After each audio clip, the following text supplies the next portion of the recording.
menceritakan tentang seorang pelajar bernama Lee Sung Chun. Ia bersekolah di Seoul, SMA swasta paling bergengsi di Korea, yang didominasi oleh mereka yang terlahir dengan kekayaan, terkecuali Lee Sung Chun sendiri. Sebut saja Park Jang-gun, anak staf Angkatan Darat, Oh Hyo-jin, putri pengusaha sukses, dan Kwon Min-ho, anak direktur rumah sakit Sungbin. Namun yang paling kaya di antara mereka adalah Hwang Tae-yong, putra tunggal pemilik perusahaan Dusin yang tercatat memiliki harta sebesar 300 triliun won. Berbanding terbalik dengan kehidupan Sung Chun yang berasal dari keluarga miskin karena ayahnya yang pengangguran dan ibunya seorang pelayan dengan upah minim. Memiliki hutang keluarga yang cukup banyak tak membuat Sung Chun putus asa. Pekerjaan apapun ia lakukan asalkan bisa membantu perekonomian keluarga, termasuk menjadi kurir makanan dan penjaga minimarket. Ketika mengantar makanan ke sebuah sekolah, Sung Chun selalu mengambil tumpukan kertas tak terpakai yang berisi materi pembelajaran sesuai kelasnya saat ini. Selain Sung Chun, ada juga Jin Sok yang berasal dari kalangan bawah. Keduanya bersahabat, saling melindungi ketika mengalami bulian, bahkan kekerasan dari geng Jang-gun. Kabar duka beredar bahwa Jin Sok dan kedua orang tuanya mengakhiri hidup setelah mereka terlilit hutang dan tak mampu untuk melunasinya. Sung Chun menyayangkan kepergian sahabatnya yang harus mati sia-sia hanya karena menyerah pada keadaan. Hal itu membuat Sung Chun geram karena pihak yang seharusnya bertanggung jawab adalah perusahaan Dosin. Karena selain terlilit hutang, keluarga Jin Sok juga terancam digusur oleh perusahaan tersebut. Pemilik perusahaan yang bernama Tuan Hwang yang juga ayah dari Tae-yong datang ke acara pemakaman. Namun kehadirannya ia sampaikan bukan sebagai pihak menanggung jawab, melainkan sebagai seorang ayah yang prihatin dengan kematian teman sekelas Tae-yong. Sebagai bentuk kepedulian, perusahaan Dusin membiayai pemakaman agar Jin Sok dan keluarganya pergi dengan damai. Dari kejauhan Tuan Hwang melihat Sung Chun menahan emosinya ketika Jang-gun menamparnya berkali-kali dan menghina Jin Sok yang sudah meninggal. Merasa memiliki uang untuk membayar kompensasi, geng pengganggu memang sering memukul Sung Chun karena masalah sepele. Melihat Jang-gun yang sedang menghajar Sung Chun, Tae-yong tiba-tiba menghampiri mereka untuk menghentikan perbuatan semena-mena itu. Apalagi Sung Chun juga sedang berduka atas kematian sahabatnya. Setelah memastikan keadaan Sung Chun baik-baik saja, Tae-yong menemui ayahnya yang sudah menunggunya di dalam mobil. Sementara Sung Chun yang miskin memungut uang 50.000 won dengan pipinya yang memerah. Tuan Hwang memberi nasihat jika di masa depan Tae-yong akan menjadi penerus grup Dusin, sehingga ia harus memilih teman yang benar-benar berguna untuk berbagi waktu. Kembali ke minimarket, seorang gadis cantik bernama Na Ju-hye baru saja diterima bekerja di tempat yang sama dengan Sung Chun. Sung Chun mengajarinya menggunakan mesin kasir dan menata barang-barang yang akan dijual. Ia menyarankan Ju-hye agar tak terpancing dengan perlakuan konsumen yang tak sopan saat berkunjung. Membawa koper yang besar, Sung Chun curiga jika Ju-hye bekerja setelah ia kabur dari rumahnya.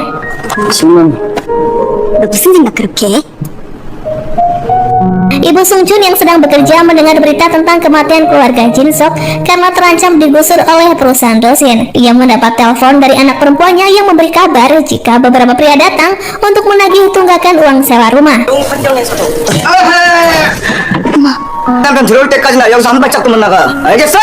Ayah Sung Chun yang bernama Lee Chol hanya bisa bersembunyi karena takut. Sebelumnya ia pernah berjanji akan membayar uang sewa 2 kali lipat jika diberikan waktu lebih. Pekerjaannya sebagai komikus yang sudah tak sepopuler dulu membuatnya tak memiliki penghasilan tetap. Sung Chun yang baru pulang bekerja memberitahu keberadaan ayahnya kepada penagih hutang agar ayahnya bertanggung jawab menyelesaikan masalah ini.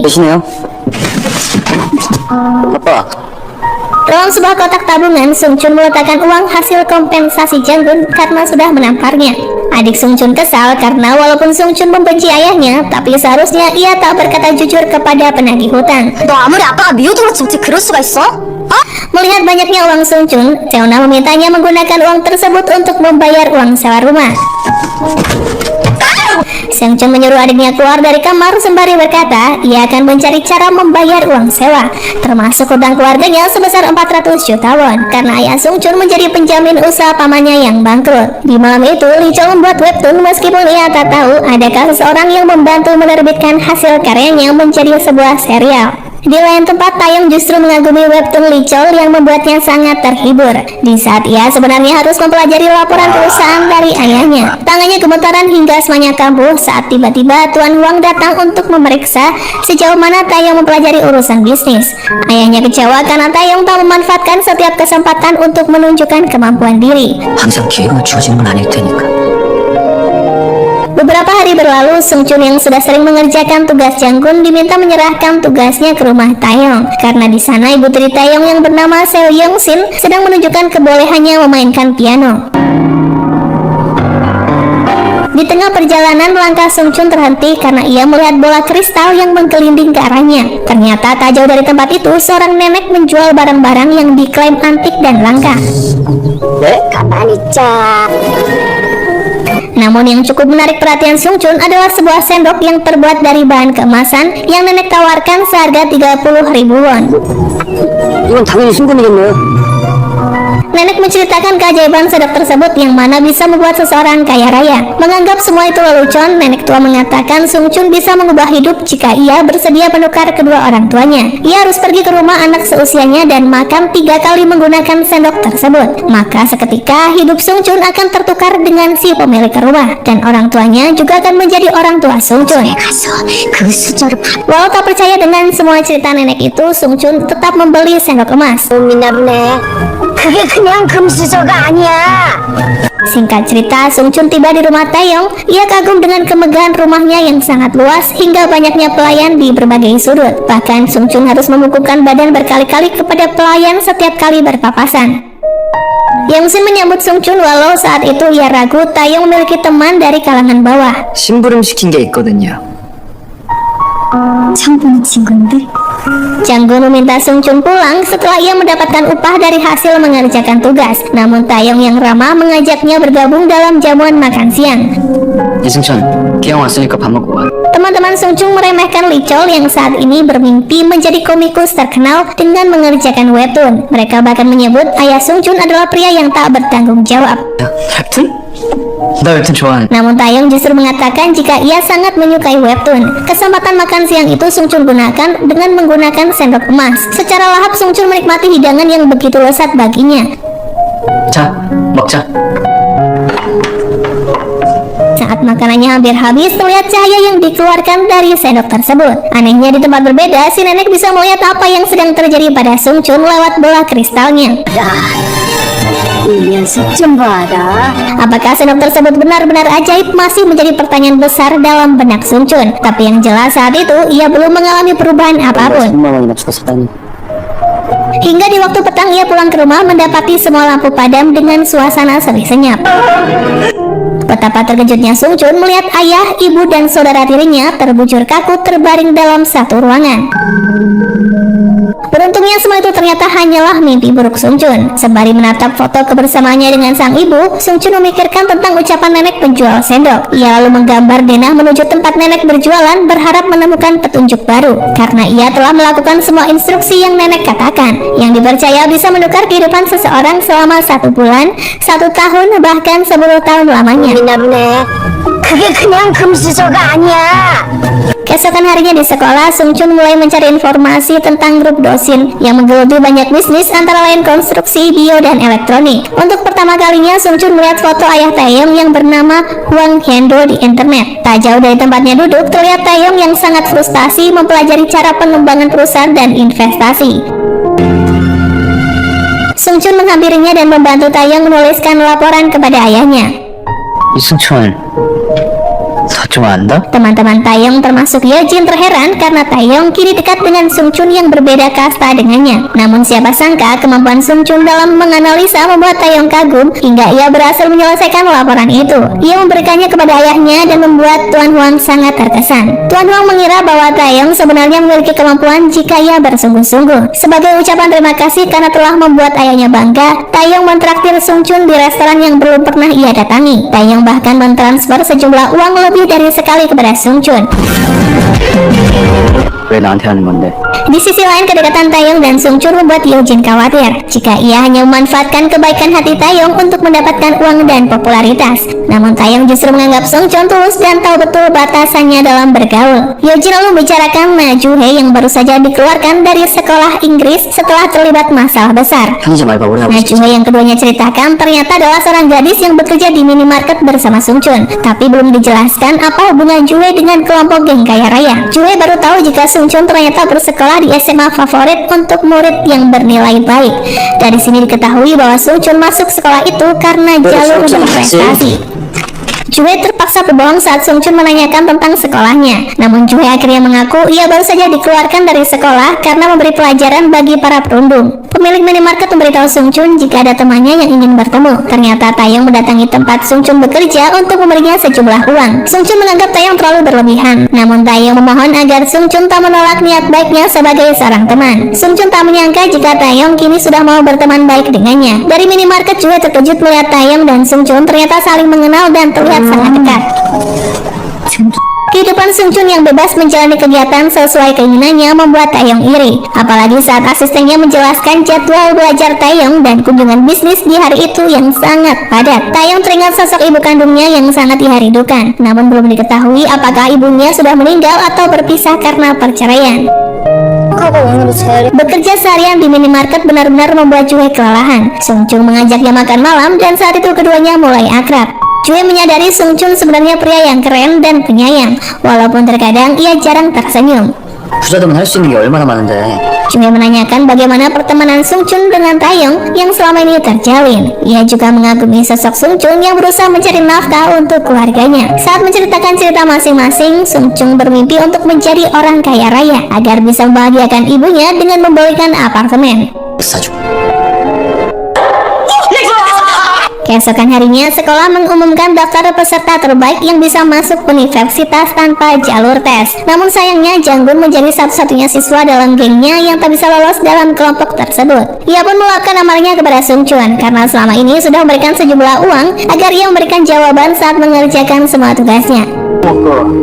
감히 나를 Tak terima ini menjadi kesalahannya, Jang-gun memaksa Sung Chun menyerahkan kuota kelas untuknya. 빠져. 너 빠지면 내가 31등이나 바로 들어. Tentu saja Sung Chun keberatan karena ia tak ingin kehilangan kesempatan untuk kuliah. Terlebih dengan kekuasaan yang dimilikinya, Jang-gun bisa masuk ke universitas manapun yang diinginkan. 별반 절대 포기 못해. Dengan perasaan kesal, ia kembali ke kelas dan membuang semua buku di dalam tasnya. Menjelang malam, Sung Chun menemui Taeyong menyerahkan laporan investasi yang sudah ia kerjakan.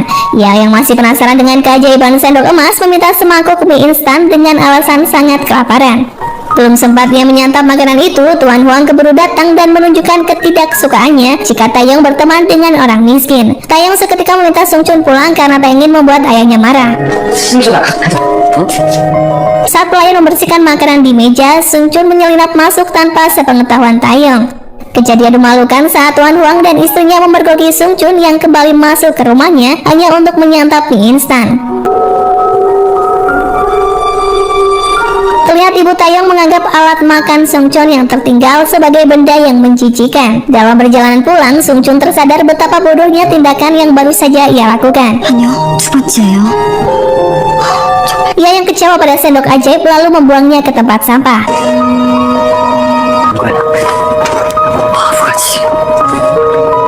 Di malam itu juga, Jang-gun memberitahu Tuan Huang jika selama ini Sung Chun yang membantu Taeyong menyelesaikan laporan perusahaan. Hal itu pun membuat Tuan Huang marah dan memanggil Taeyong ke ruangan kerjanya. Ia berencana mengirim Taeyong ke luar negeri sebagai hukuman karena telah berbohong. 말이 좀 올까?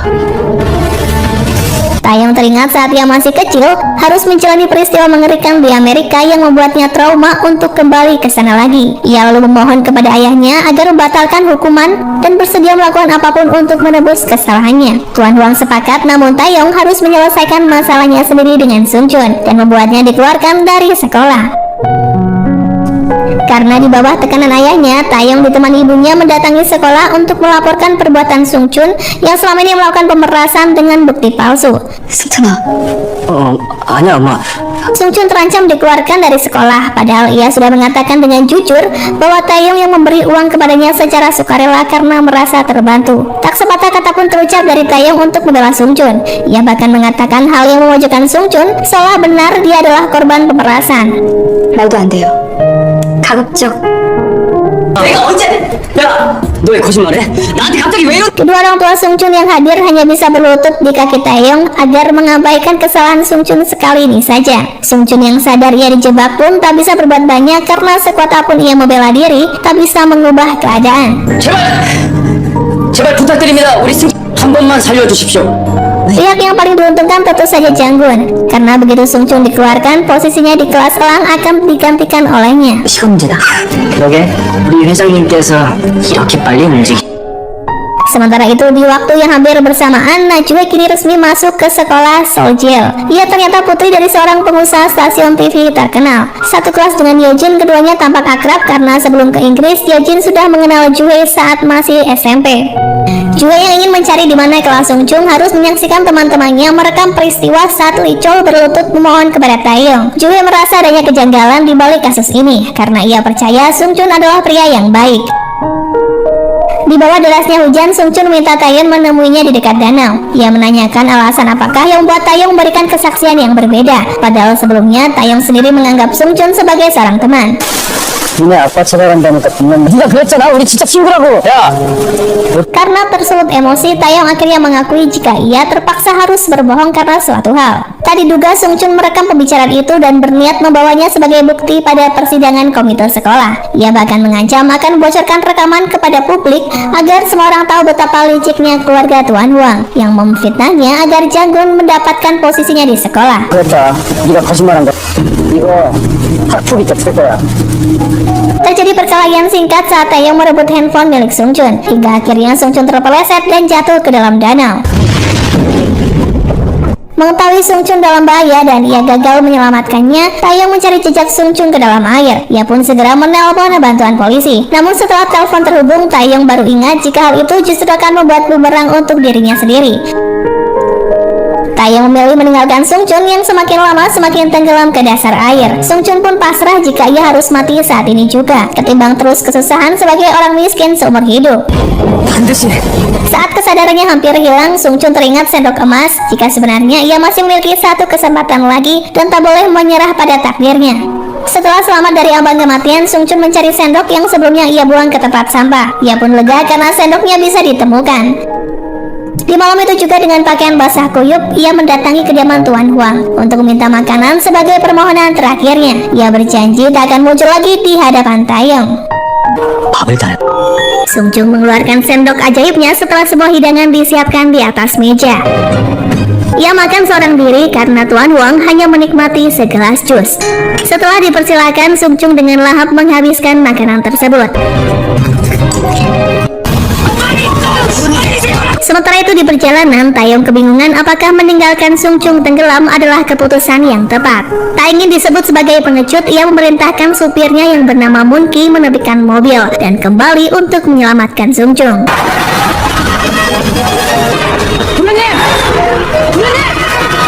Jantung Sung Chun berdetak lebih cepat karena ia menunggu keajaiban datang yang bisa mengubah takdirnya saat ini. Untuk mengecek apakah kehidupannya sudah tertukar dengan Taeyong yang memanggil Tuan Huang dengan sebutan ayah. Mendengar panggilan itu, Tuan Huang tak bereaksi apapun, hingga Sung Chun akhirnya meminta maaf lalu berpamitan karena mengira ia telah gagal. Di saat yang bersamaan, Taeyong berlari tanpa henti di tengah ramainya lalu lintas. Tiba-tiba ia tak fokus dan nyaris ditabrak mobil saat akan menyeberang. Di malam itu juga, Juhe juga berniat mendatangi rumah Taeyong untuk meminta penjelasan tentang kasus Sung Chun di sekolah. Dari ucapan Juhe kepada seorang pelayan, diketahui bahwa ia adalah tunangan Taeyong. Saat diperbolehkan masuk, ia bertemu dengan Sung Chun yang akan meninggalkan kediaman Tuan Huang. Namun yang membuat Sung Chun terkejut, Juhe mendaratkan tamparan di wajahnya dan memanggilnya dengan nama Taeyong. 황태영. Mendengar keributan itu, Tuan Huang menghampiri keduanya dan menanyakan apa yang sedang Jue lakukan kepada anaknya. Mendengar Tuan Huang menganggapnya sebagai anak, Sung Chung yakin jika kehidupannya sudah tertukar dengan Taeyong. 갑자기 이 상황에 대해서 설명해 줘. 바뀌었어. Karena lama tak bertemu dan bertamu dengan tidak sopan, Jue meminta maaf kepada Tuan Huang. Ia hanya ingin menyadarkan Taeyong karena sudah memfitnah Sung Chung. Hingga pada akhirnya Yang Sin memberitahu Tuan Huang jika petugas polisi datang untuk menginvestigasi anak mereka terkait menghilangnya seorang murid bernama Sung Chung di dekat danau. Mendengar anaknya akan diinterogasi polisi, Tuan Huang lalu menghubungi seorang pengacara untuk mendampinginya. 고변호사 오라고 해. Di kantor polisi, Sung Chung yang kini berubah nama menjadi Taeyong hanya menyebut jika ia memang bertengkar dengan Sung Chung. Pengacara keberatan karena polisi bertubi-tubi mengajukan pertanyaan yang membuat Sung Chung kebingungan. 뒀어요. Mengira tak mau bekerja sama, polisi akhirnya mengeluarkan foto di mana Taeyong terlihat berusaha menyelamatkan Sung Chung. Sung Chung tak percaya jika sendok emas ternyata benar-benar bekerja, karena di dalam foto itu dirinya dan Taeyong juga bertukar tempat.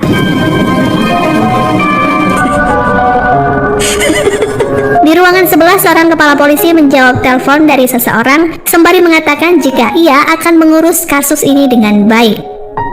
Sementara itu di TKP, polisi melakukan penyisiran bahkan menyelam untuk mencari keberadaan Sung Chung. Keluarga Sung Chung yang panik mendatangi kantor polisi menanyakan keberadaan anaknya yang dikabarkan tercebur ke dalam danau. Ibu Sung Chung bahkan kini tak mengenali anak kandungnya lagi.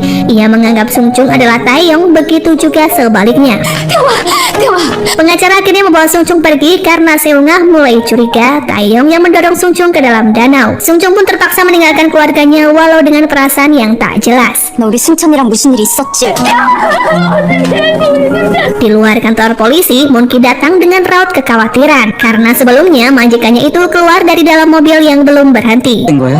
달리는 차에서 뛰어내리질 않나?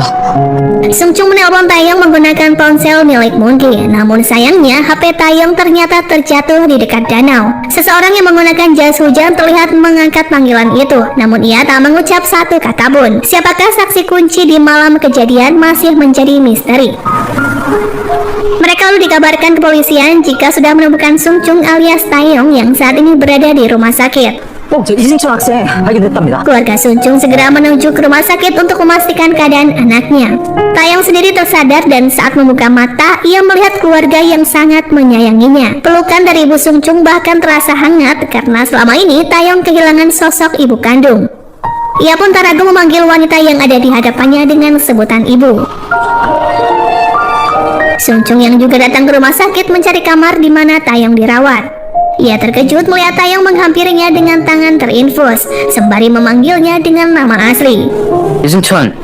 Sung Chung pun panik apakah Taeyong juga menyadari jika kehidupan mereka kini telah tertukar. Karena menyebut namanya sendiri di depan Taeyong, Seungah menduga jika Sung Yun mengalami gangguan di kepalanya sehingga harus melakukan CT scan.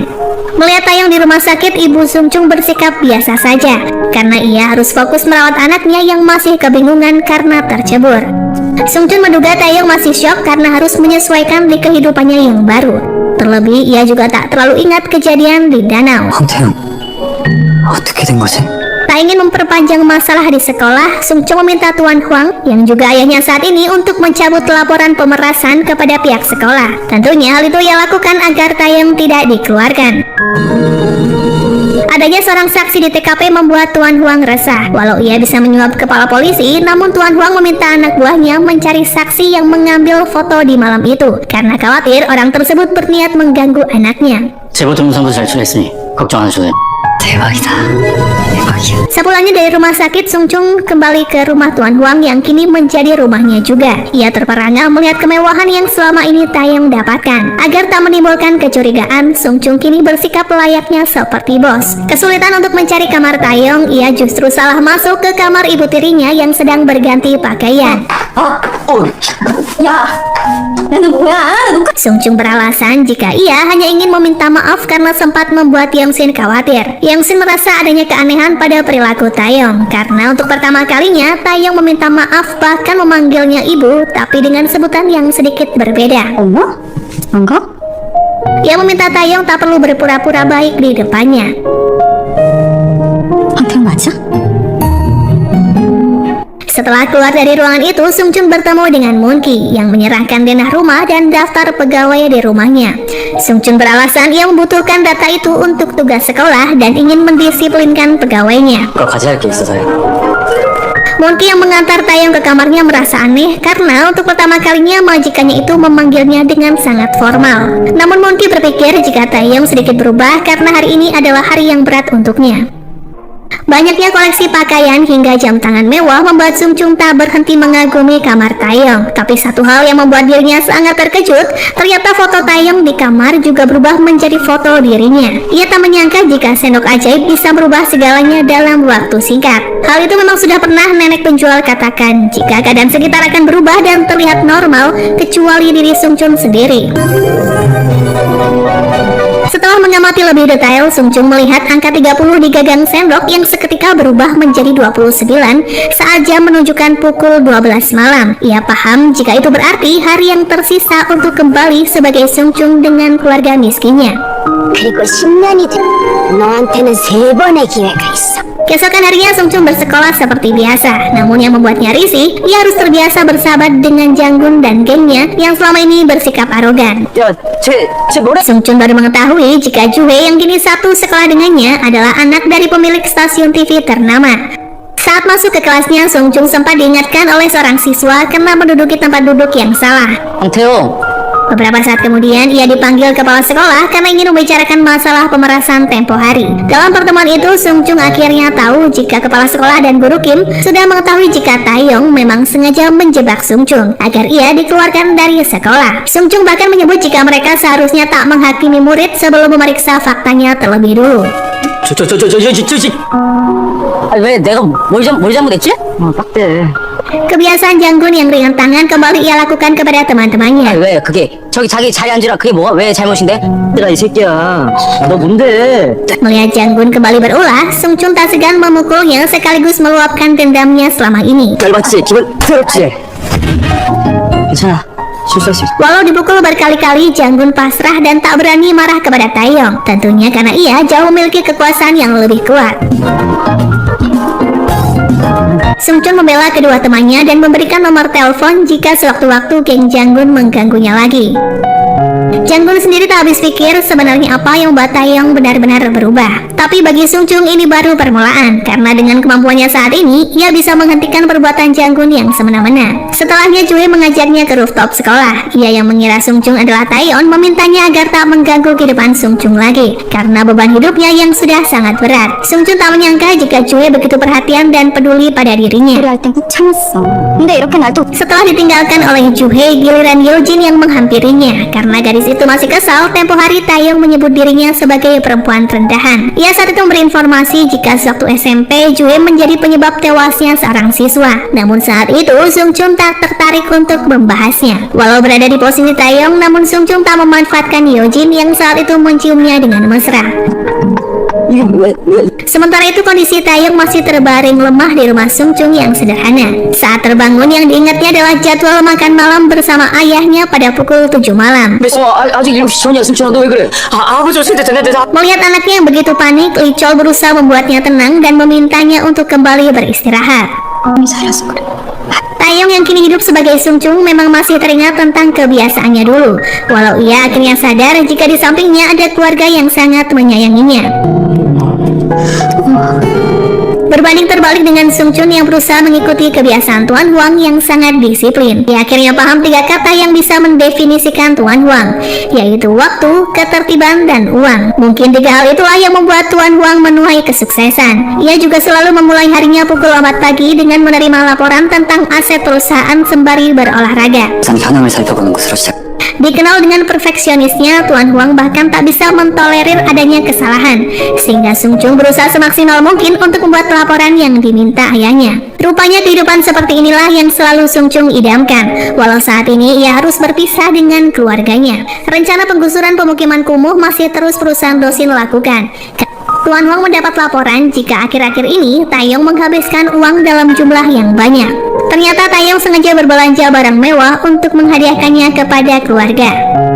Balik ke rumah Sung Chun, Lee Chol terheran dengan perilaku anaknya yang mulai menyukai webtoon. Padahal sebelumnya ia menyebut komik ayahnya begitu norak. Seonga menyebut saudaranya itu menjadi pelupa setelah mengalami kecelakaan. Saat malam tiba, ibunya menyiapkan hidangan yang lengkap agar Sungchung cepat pulih. Awalnya Taeyong meremehkan masakan itu, namun ketika mencicipinya, ia mengatakan jika kimchi buatan ibunya lah yang terbaik. 나 태어나서 이렇게 맛있는 거 처음이야, 엄마. Mereka kedatangan anak buah Taeyong yang mengirim barang-barang mewah sebagai bentuk permintaan maaf. Sementara itu di lain tempat, saat makan malam bersama Sungchung, Tuan Huang mengingatkan anaknya agar tak menghambur-hamburkan uang. Tuan Huang berharap Taeyong menjadi seseorang yang tak terpengaruh oleh uang, karena hanya orang seperti itulah yang bisa menaklukkan dunia. Sungchung tak menyangka di malam itu Tuan Huang juga mengundang Juhe dan ayahnya, yang membuatnya akhirnya tahu jika Juhe adalah tunangan Taeyong. 더 큰 거 같아. Acara makan malam itu pun tak berjalan mulus, karena Juhe memilih untuk mengakhiri pertunangan dengan Taeyong. Ia ingin bebas menjalani hidup tanpa adanya keterikatan di saat masih bersekolah. 말을 하고 있는 거야. 못하겠어요. Juhe tetap bekerja di minimarket. Ia tampaknya bosan menjalani rutinitas sebagai konglomerat, sehingga ia ingin mendapatkan pengalaman baru. Kedatangan Taeyong di malam itu membuat Juhe terganggu. Ia pun segera menyuruhnya pulang jika tak ada yang perlu dibicarakan lagi. Rupanya Juhe masih kesal dengan Taeyong karena ia yang menyebabkan Sungchung sakit dan belum bisa masuk kerja. 그래도 소꿉친구. 고맙다 태용아. 사실 나는 Keduanya lalu membicarakan tentang batalnya pertunangan. Hingga tak terasa Sungchung menemani Juhe sampai jam pulang kerja. Setibanya di rumah, Juhe mendapat perlakuan tak menyenangkan dari kakak tirinya. Karena gara-gara Juhe membatalkan pertunangan, perusahaan miliknya terancam bangkrut setelah Tuan Huang membatalkan investasi. Ayah Juhe yang melerai pertengkaran itu meminta Juhe untuk mempertimbangkan kembali keputusannya dan segera meminta maaf kepada Taeyong. 미안해요. 근데 Sementara itu di rumah Tuan Huang, ia masih teringat ucapan Taeyong yang tak biasanya, apalagi saat membahas masalah uang. 제 돈이잖아요. 제가 알아서 하면 안 되는 건가요? Keberadaan Yamsin di kamarnya yang terkesan sedang menggeledah membuat Sungchung tak nyaman. Yamsin beralasan jika ia hanya ingin memberikan materi untuk ujian sekolah agar dipelajari. 도를 타고 있잖아. Setelah Yamsin pergi, Sungchun mengecek apakah sendok emas masih berada di tempat yang sebelumnya ia simpan. Tak sengaja ia juga melihat foto ibu kandung Taeyong. 머리장머리 제대로 고쳐야 되니까 너 자식 Di lain tempat, Janggun diajar habis-habisan oleh ayahnya karena ketahuan mencontek hingga gagal masuk ke dalam kelas unggulan. 그래도 이건 쓰지 감히 컨닝을 해. Ia mengira Sungchun lah yang telah membocorkan semua ini. Seketika Janggun marah dan ingin memberi pelajaran kepadanya. 죽여버릴 거야. 피눈 받아도 돼. 우리 순천이 고생했잖아. Keesokan harinya di rumah Sungchun, Seonga menghalangi niatan ibunya yang ingin mengembalikan semua pemberian Taeyong. Ia merasa semua ini pantas didapatkan karena Sungchun sudah menderita. Namun ia pun akhirnya menyerah karena Taeyong dan ayahnya pun setuju untuk mengembalikan barang-barang tersebut. Saat berpamitan ke sekolah, Lee Chol memberikan uang kepada anaknya agar Sungchun bisa mentraktir teman-temannya. Taeyong yang masih terbawa kebiasaan lama justru menganggap uang pemberian ayahnya itu tak seberapa. 아, 이거밖에 못 쳐서 미안하다고? Namun ia tetap tersenyum dan pergi dengan berjalan kaki.